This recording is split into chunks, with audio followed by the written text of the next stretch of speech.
Para mim, já está pronta a prisão do senhor Jair Bolsonaro.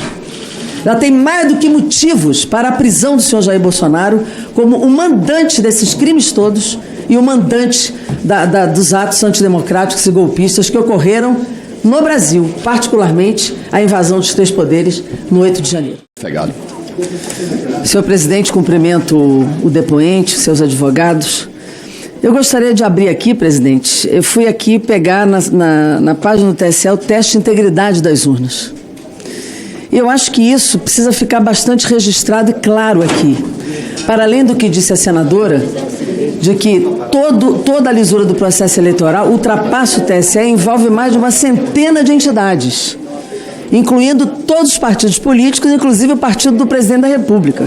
Então, se havia fraude, o PL participou da fraude.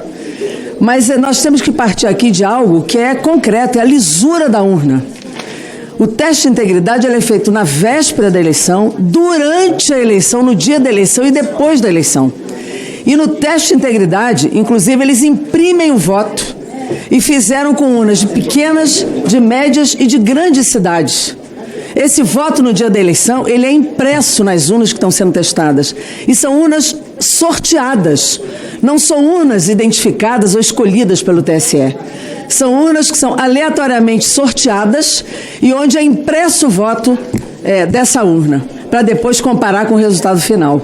Portanto, não há nenhum risco da lisura da urna ter sido afetada, porque esse teste é feito na frente, inclusive, de auditoria externa, empresas licitadas para auditoria externa, na frente de uma centena de entidades, é feito na véspera e faz a 0ª, que é mostrando que não tem nenhum voto na urna, durante a eleição e depois da eleição. O senhor acha possível afetar a lisura de uma urna como essa? O senhor acredita nisso? Depois de todos esses testes, na véspera, durante e pós-eleição, nós vamos partir de que há má fé no TSE. Essa é a tese que os bolsonaristas vão assumir aqui. Está vendo? Tinha alguém de má fé no TSE e fez a fraude da eleição para dar vitória ao Lula. Você não acha que isso é fantasia demais, não? Analisando seus argumentos, sim, acredito que seja fantasia isso. Porque não é possível. O próprio hacker, competente hacker, está dizendo que isso seria uma fantasia. É bom registrar aqui, porque senão a tese aqui vai ser: tinha um mal-intencionado lulista no TSE que fraudou o código-fonte e levou a vitória de Lula. Por favor, né? Aqui não tem criança, aliás, apesar de alguns se comportarem assim aqui não tem criança nem otário, né, para poder acreditar numa tese dessa. Segundo, eu queria, tanto que foi lhe pedido um código falso para fazer a fake news na frente da população. É isso ou não? Sim, isso. Tá. Segundo, eu queria aqui dizer o seguinte: nós, deputados, senadores, não precisamos de mais nada. Depois do depoimento do Walter Delgatti, não precisamos de mais nada para deixar claro quem é o mandante do golpe neste país. Aqui está claro, está provado. Aliás, eu vou ler aqui, eu quero que o senhor me confirme o relatório da Polícia Federal do seu depoimento. Que o declarante, conforme saiu em reportagem, encontrou o ex-presidente Jair Bolsonaro no Palácio da Alvorada, tendo mesmo lhe perguntado se o declarante, munido de código-fonte, conseguiria invadir a urna eletrônica. É isso? Isso, confirmo. É isso. Ou seja, o presidente da República quer contratar um hacker para simular uma fraude na urna eletrônica. Envolve, pasmem, o Ministério da Defesa e o comandante do Exército. Ele se envolve na tentativa de fraudar uma eleição ou de tentar criar um ambiente em que a fraude da eleição poderia existir. Pasmem. E a deputada Carla Zambelli, além de pagar pelos serviços, ela manda subornar com o dinheiro que fosse o funcionário da TIM. É um crime atrás do outro. Isso é uma quadrilha. Isto é uma quadrilha, o que estava no Palácio do Planalto, com a assessoria da deputada Carla Zambelli. Isto é uma quadrilha. Coloco aqui, olha a ordem de prisão. Olha, isso chega a ser piada. Desculpe.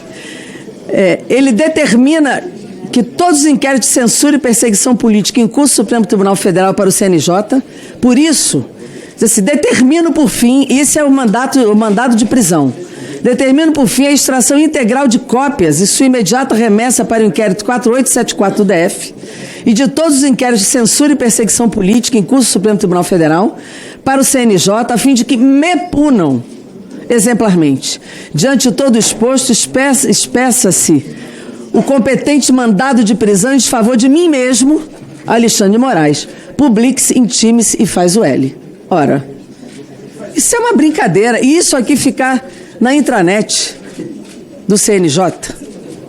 E segundo se soube, eram senhas simples, né? Senhas idiotas. O senhor pode até citar qual era a senha do CNJ?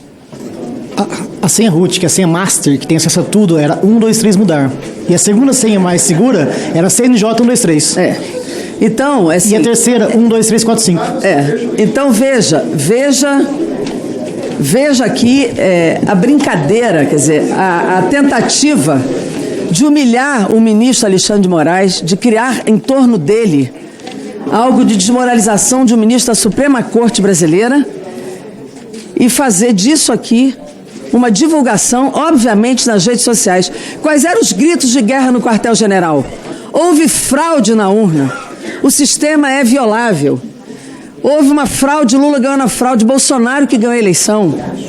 Depois, eles começaram a comemorar a prisão de Alexandre de Moraes na frente do QG, faziam comemorações e celebrações aos gritos. Alexandre de Moraes foi preso.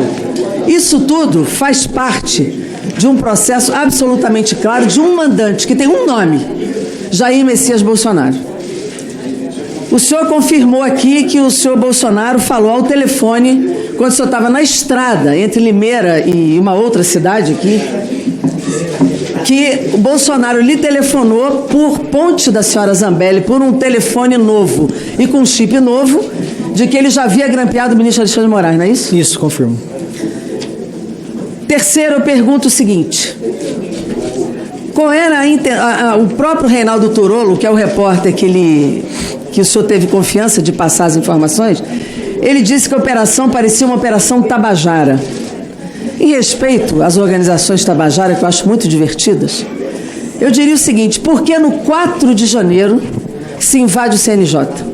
De fato, só acha que não funcionou o que vocês queriam que funcionasse? O que era esperado, depois do presidente Lula ter tomado posse, no 4 de janeiro, ter a invasão do CNJ para fazer uma expedição de prisão? Qual era o objetivo disso já em 4 de janeiro? Eu acredito que a ideia seria anular o resultado da eleição e a posse do presidente Lula. Invadindo o CNJ. Demonstrando a fragilidade no sistema, e a ideia, eu acredito que seria uma forma de convencer as pessoas competentes a anularem a eleição. Só que o senhor não conseguiu invadir o TSE, né? O senhor é competente, mas não tanto assim, né? Para invadir o TSE. O TSE é a urna eletrônica que o senhor não conseguiu invadir. Mas o que eu digo é que o que se esperava com essa divulgação era criar mais caos. Porque no 4 de janeiro, a 4 dias do 8 de janeiro, fazer a divulgação da prisão do ministro Alexandre de Moraes e a invasão do CNJ para reforçar a tese da fraude, da violabilidade do sistema de justiça, não tinha outro sentido que não fosse criar mais confusão, mais mobilização para o 8 de janeiro. E a última pergunta que eu lhe faço é o seguinte: o presidente da República falava em ruptura? Sim, falava. Falava como? Ele falava que eu precisava fazer isso pela liberdade do povo. Ele tinha aquela manipulação. No final ele falava, porque senão o resultado será a ruptura. E será ruim para todos nós. Ou seja, ele fazia uma equiparação à Venezuela. Ou seja, a ruptura era uma fala dele e de mais quem, o senhor disse aqui?